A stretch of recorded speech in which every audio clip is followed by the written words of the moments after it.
Welcome back to the G3 podcast. I'm your host, Josh Buice, and today we're going to be looking at a controversial subject in the news that you need to be aware of, one that's going to have an impact upon you and your family and your local church. And that issue is the Equality Act. This bill, known as H.R. 5, we know it as the Equality Act, is a bill that's been looming on the horizon for a while now, and it's presently set to be passed by the Senate.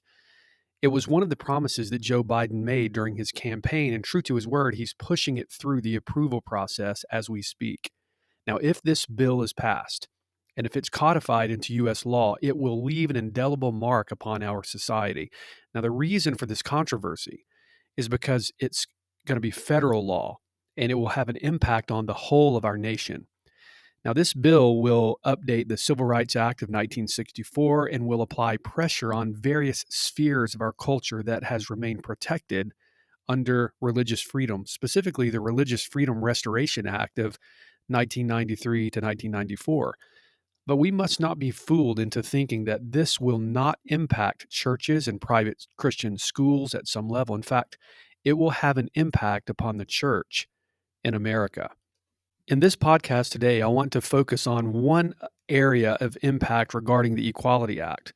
I want us to focus on this bill and how it will have an impact upon women in our culture. Now, as you know, March is Women's History Month, and we're hearing a lot about women's empowerment and the influence of women on our society. But with all of the liberals insisting that we must advocate for the rights of the LGBTQ community, is such a radical agenda made at the expense of women? Joining me today for this conversation is Allie Beth Stuckey.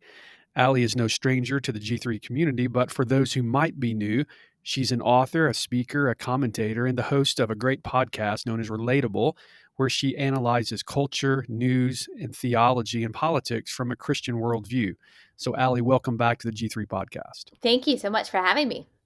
Allie, March is Women's History Month, and it's certainly appropriate to celebrate the accomplishments of many successful women of history. And as we read the Bible, we see how God has used many different women to further his plan of redemption and to help in the spread of the gospel of Jesus around the world.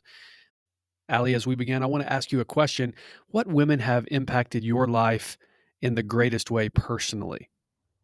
Oh, goodness. Well, I would have to say what I think is true for most people, whether they know it consciously or not, and whether it's been negative or positive, and that is certainly my mom. There are a lot of studies that show, of course, the importance of having a present father at home and the consequences of fatherlessness. Unfortunately, we see that rampantly throughout society. But the fact of the matter is that people's worldview, people's theology, people's view of themselves and other people, human nature in general, is predominantly influenced by their mom, because typically, even in what is called a progressive society, women are the caretakers. They're the ones that are home with their kids. They're the ones that are spending the most time with their kids. And I was blessed enough to have a stay-at-home mom who was very dedicated to us and very dedicated to the Lord and dedicated to our faith. And so she certainly had the greatest impact on me. And I am also incredibly blessed to have been helped. My grandmother helped raise me until I was 13. She lived with us, and I had a very close relationship with her. I have two older brothers, and so being the only girl, I just kind of needed sometimes that refuge, and both a mom and a grandmother, and both of them just gave me so much confidence in who God made me and who I was called to be. And I don't know what I would do without those two influences in my life. Of course, there are authors, there are speakers, there are women who have amazing insight into theology. But those two women, my mother and my grandmother, not just are just two women that affected my life, they're just two people in general who had an amazing effect on my life, my worldview, and my faith. And so, if anyone is listening who thinks, wow, I need to do more, I need to get more followers, or I need to be an influencer or a speaker in order to have an impact, maybe that's what God is calling you to, but do not minimize for 1 second the impact that you are having on future generations, just by being a wonderful mom and an influential grandmother, because I just can't even quantify how grateful I am for them. What you said there is so important. How often do we overlook the value and importance of our mothers and grandmothers? In fact, we do this in our families, and we also do it in the life of the local church as well. I spent the last several years preaching through Romans and just recently finished the book. And I was struck by how many women are named by Paul in the final chapter, Romans 16, as he provides his final greetings and his commendations to families that he had contact with there in Rome. And as we look at that chapter, it's quite evident that God has a plan and a purpose to use women in a wonderful way, not only in the individual families, but also in the life of the church as well. Yes, definitely. And as March is Women's History Month, as it is often the case, progressives and liberals can take something that's intended for good and they can twist it into something that's devious. Talk to us about the danger of the women's empowerment agenda and how mothers should be paying attention to the language that's becoming normalized in our culture for them and their daughters regarding empowerment. Yes. So feminism has sent a lot of confusing messages throughout the decades. I think a lot of mythical messages, quite frankly, first built on this idea that women who stay at home, who are raising their kids and serving their husbands by keeping the house, that they are just miserable, that they have been chained and oppressed to this repressive role that is just ruining their lives and making them wallow in misery. The feminine mystique, kind of the feminist magnum opus for a lot of people, or like the feminist Bible for a lot of people, was based on this mythical description of what it was like to be a housewife and to be a stay-at-home mom. And unfortunately, that caricature of being a wife and a mom has been held on to. It's carried throughout generations from the 1960s to today. This idea of being a wife and a mom is minimized, and even by the, unfortunately, by people who are wives and moms, I call this toxic mommy culture. It's something that I see on social media a lot, and it's this idea that in order to really be happy as a wife and a mom, you have to pretend that your children are burdening you, that in a way that you need to be free of. And so I see a lot of moms acting like they are victims of motherhood rather than blessed beneficiaries of motherhood, and joking about how tiring and how exhausting, which of course we know those things are true, but also just how trying and how terrible and how monstrous it can be to be a mother. And it's all in the name of self empowerment. It's all in the name of self liberation. It's all in the name of self sufficiency and self care and self love. This trend on social media of kind of talking badly about your kids or talking badly about being a wife and a mom. And so I think that that is one damaging effect to this idea of self empowerment and this idea of the need of women, at least in America in 2021, to be released from the oppression of the patriarchy, that it actually just manifests itself in a lot of bitterness and resentment. That, of course, is not biblical. And so I think that that's one thing that we need to be sure that we are wary of.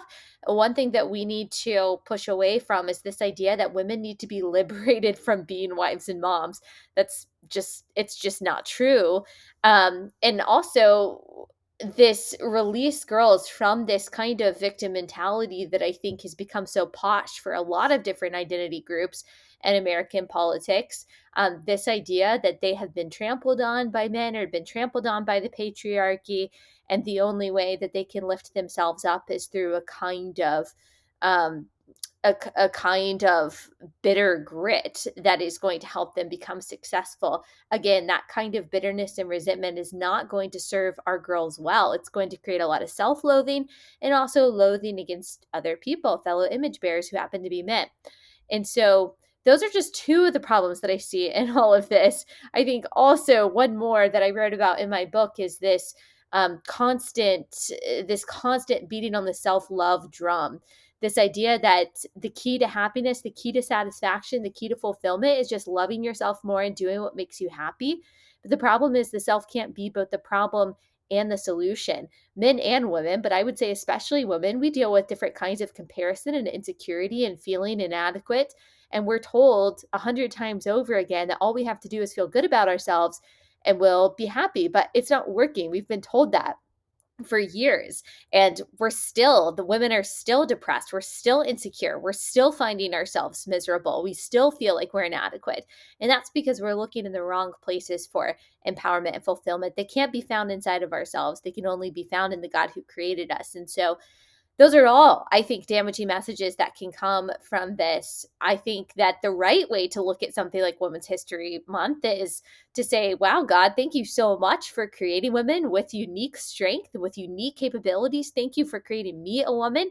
Show me how to be the best woman of God that I can possibly be. Help me be more like you. Help me to fulfill all of the roles and responsibilities that you've given me. And thank you so much for making me in your image and making me unique, and help me use this uniqueness to glorify you. I think that's a wonderful way to celebrate women. And if that's what March is about, then I'm all on board. Allie, we are hearing much about equality through the social justice conversations and the agenda that's really impacting the whole of our culture. Presently, the Equality Act has passed in the House on February 25th, and it goes to the Senate next for consideration. Now, if it's approved, it will be federal law, which will govern the whole of our nation. Now, the language of the bill states that it will work to protect the LGBTQ community from discrimination. It's being postured as a civil rights issue. Can you take time to explain the Equality Act and what the stated purpose is for our nation?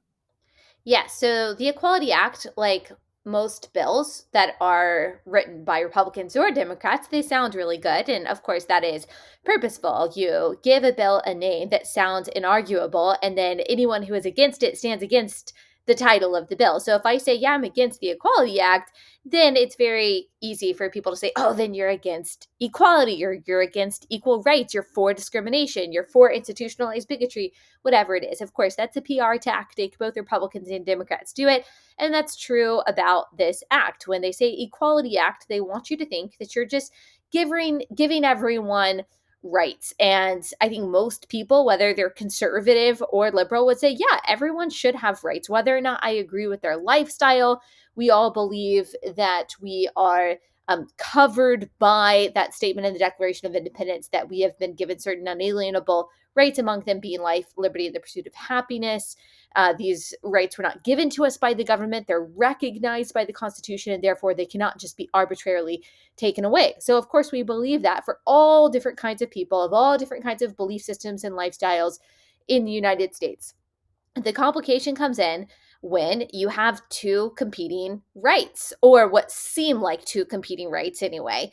And the right to religious liberty, for example, which doesn't just mean that the government doesn't establish a religion, although it does mean that. It doesn't just mean that the government can't tell you who to worship, which it does also mean that. But it also means that you are able to live out your belief system in a way that is, aligns with your integrity, aligns with your conscience. That if you run a business, you are able to run a Christian business. If you own a flower shop, or you own a photography company, that you are allowed to make decisions that are in line with your belief system, as long as you are not infringing upon the rights, the true rights of other people. The question is, what is actually a right? So a lot of people on the left would say that, for example, a gay couple has a right to have their wedding photographed by a particular photographer.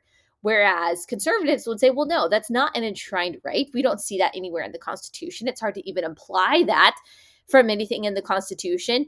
You might have a right not to be discriminated against, in general. But if someone is saying, if a photographer is saying, sure, like I'll shoot I'll shoot some kind of photo shoot for you, but look, I'm just not going to shoot a gay wedding because it's not in accordance with my beliefs. We believe, because religious liberty is a right, that that photographer should be able to make that decision. They didn't check their constitutional rights when they signed up to be a photographer. We've heard several different cases like this in which, unfortunately, these photographers or different vendors with biblical views, they're almost targeted sometimes by activists, and then they're taken to court. So the Equality Act wants to make sure that you are not allowed that you are not allowed to make those kinds of decisions if you run a business or if you're in charge of a school. You're not allowed to make hiring decisions or service decisions that are based at all on your religious views of marriage or sexual orientation or gender identity. And so they want to make sure the Civil Rights Act, which actually we could go into how the Supreme Court has kind of already done this, covers all forms of what we would call as Christians kind of the sexual revolution and the various sexual identities that now exist. I think what they want is to make sure that, for example, that public schools are not allowed to fire someone on the basis of gender identity, but I think they want that to extend as well to private schools. And there are some constitutional questions about whether or not religious schools are going to be able to get an exemption from that. But I think that we can see in the blueprint of this bill that they certainly would prefer that a Christian school is not allowed to only hire people who align with their Christian beliefs in marriage or who live in a way that align with their Christian beliefs on marriage and gender. Same thing with students. They would like private schools as well as public schools to be able to, or to be forced to allow boys who identify as girls into locker rooms, into bathrooms, into sports teams of their choice. And they really don't want to give any religious organizations any recourse whatsoever. And this is all in the name of non-discrimination. And so how you can look at this is really to ensure that there is no way for you to at least publicly live out the belief in biblical marriage, live out the belief in biblical sexuality and gender. And it's the clever way to do that is to kind of redefine what is a right and what is a privilege, to diminish the right of religious liberty in the name of elevating what they may call like sexual rights or gender rights or something like that.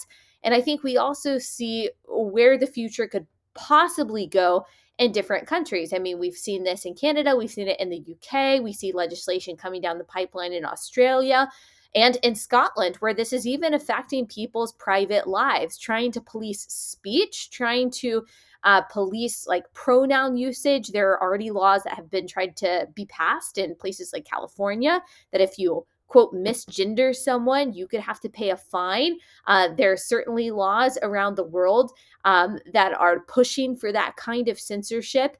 And then you are also seeing, unfortunately, teenagers who say that they are identifying as a different gender, say they're 12, they have what they would call rapid onset gender dysphoria, but there's a lot there as well, but that they are sometimes being removed from their parents' homes. The parents are having to go to court over this kind of stuff. We are seeing teachers in public schools being encouraged not to tell mom and dad that, hey, your child is going by a different name and different pronouns at school.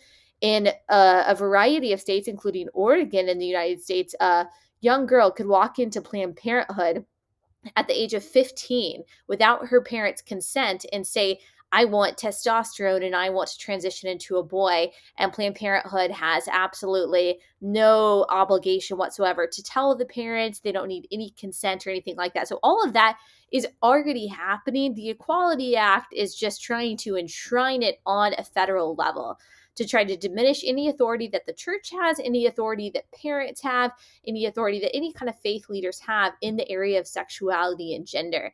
And there are a lot of questions about the specific legal implications of that, the constitutional recourse or protections, what the Supreme Court could rule. But the problem is we don't want to have to take all of these cases to court. I mean, and they know that. Democrats who are trying to pass that know that. They know that they can pass it even if it's not constitutional, even if it's eventually shut down. They can at least to try to grab as much power and influence as they possibly can. But what it spells out is a lot of danger for churches, a lot of danger for religious liberty. At the in the name of the sexual revolution, and I think at the expense of women, girls, and children especially. While all Christians look at the Equality Act as troubling on a biblical level based on the clear teaching of Scripture that points out that God created humanity with two specific genders, male and female, we likewise reject the idea of us as individuals having sovereignty over our created design. God is sovereign, and He created us as either male or female, and we have no right to alter that design. Furthermore, as we look at the LGBTQ community, we can sense that they believe that they have a right to alter the design of human sexuality. And so we would reject that on the basis of the teachings of Holy Scripture. Now, Allie, the political leaders who are pushing this Equality Act are suggesting that it will level the playing field for this underprivileged class of people that are being discriminated against in our culture. Help us look at this Equality Act through the lens of a woman's perspective. In other words, will this bill harm women in our society? Well, here's what I think. I'm very rarely optimistic about certain issues where it seems like the left seems to be, when I say winning, obviously, you and I both know that ultimately this kind of craziness is not going to win. But in the short term, when it seems like they're gaining so much ground on things like abortion or things like gender or whatever it is, or things like socialism, socialized healthcare, and it's easy to get really worried on this particular issue, even though I do think it is a threat. I think that the so called woke crowd, the gender identity activists, have overplayed their hand.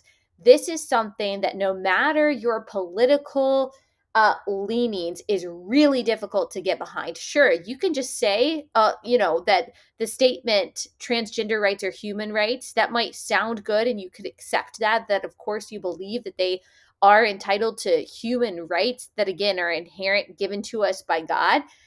But if you ask someone, do you think that a boy should be able to race against a bunch of girls? Do you think they should be able to wrestle a girl? Do you think they should be able to play basketball? Do you think that a boy, in every sense of the word, except for maybe his own declaration, do you think that they should be able to go into a locker room with your 12-year-old girl or a bathroom with your 12-year-old girl?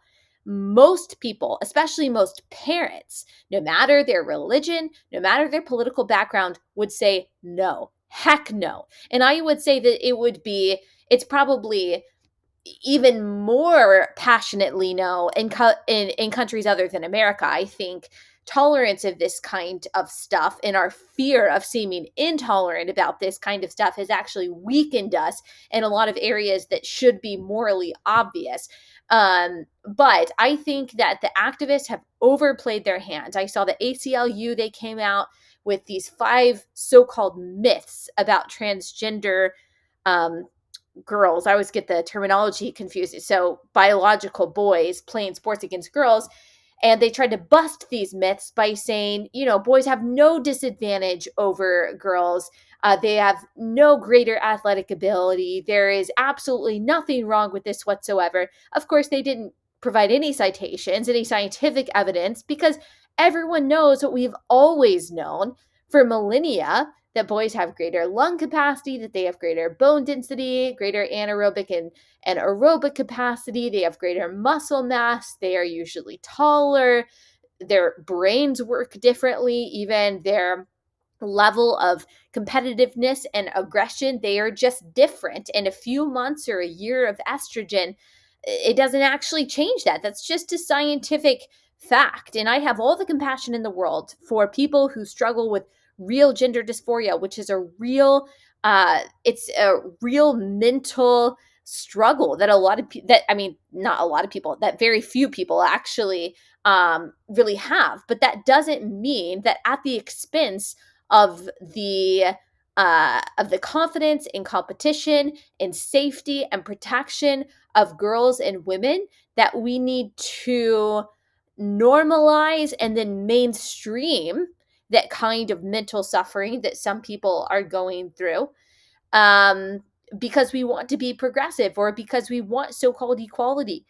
you're not going to be able to change biology. You can't change what science says. You can't change the DNA. Truth, whether it's moral truth or scientific truth, is like a beach ball. You can try to push it underwater for as long as you want to. It's going to keep on popping back up. I think that is true of this issue.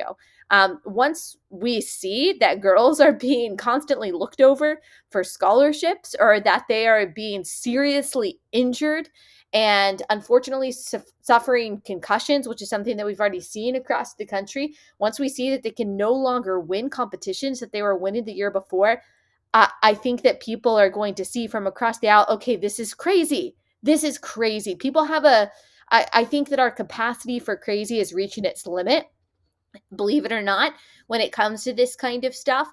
And especially if we're talking about biological men going into women's shelters, we're talking about them going into women's prisons, we're talking about all the private spaces that are private for a reason, because women are more vulnerable than men, and we're vulnerable to violence more than men are. Um, I think that people are going to wake up and see, okay, this is insane, which is why I find myself, in common cause on this issue with people that don't agree with me on anything else, that actually probably think that I am just this backwards, regressive, terrible person. But radical feminists agree with me on this, and I agree with them on this, that you have to have sex-based rights and sex-based protections, and men and women are different.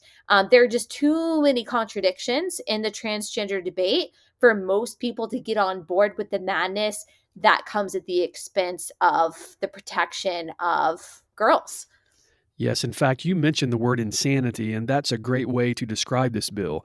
The name equality is actually inaccurate on many levels. For one, this bill will no longer allow women to play on an equal playing field in the world of athletics. And it subjects many women to abuse in locker rooms or even shelters where you have 200-pound men who are allowed access to the most private settings reserved for women. So how can this actually be considered equal? The reality is it's not. Allie, as we think about all of the complexities of the politics surrounding the Equality Act, and as we consider the reality of God's design for women and for men specifically and their roles and responsibilities, do you have any resources that you would like to encourage young mothers or young ladies to read regarding these issues, or that could be a help to them as they think through what it means to be a faithful woman who glorifies God in our present culture?